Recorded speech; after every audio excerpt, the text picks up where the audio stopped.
Hello' everyone, good evening. আমি যাব ওলাইছোঁ এতিয়া বাৰ্থডে খাবলৈ, ওচৰৰে মানে আমাৰ লগতে থাকে। আৰু এইজনে সজাই দি আছোঁ এনেকৈ। ভাবিলোঁ এইটো ফ্ৰকটো নতুন তাৰ মাহীয়েকে আনি দিছে, পিন্ধাই লৈ যাওঁ, চাওঁ কেনেকুৱা লাগে পিন্ধালে। ইমান ফূৰ্তি পায় পিন্ধিব দিলে। মই যাব ওলাম বুলি যেতিয়া কাপোৰ পিন্ধাই দিওঁ তামান ফূৰ্তিতে গম পায় আৰু যে ক'ৰবাত লৈ যাম তাই তেতিয়া। কি হাঁহি বা ইমান ধুনীয়াকৈ পিন্ধাব দিছে। পিছত ডাঙৰ ছোৱালী দুজনীয়ে কৈ আছে যে ভাল লগা নাই বোলে ড্ৰেছটো, বেলেগ এটা পিন্ধি চাওঁ। এতিয়া এইটো খুলি দিব লাগিল, আকৌ এই য়েল্ল'টো পিন্ধাই দিওঁ, এইটো কেনেকুৱা লাগে চাম বাৰু। চাম, কি ধুনীয়াকৈ চাই আছে। তাই ভাবিছে আৰু যে যাম ক'ৰবাত ফুৰিব। মোৰ ফুৰাৰ পাগল একদম।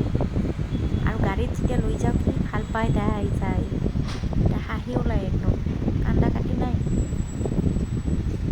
ৰুমত থাকিলে বহুত দিগদাৰ কৰে, নাথাকে।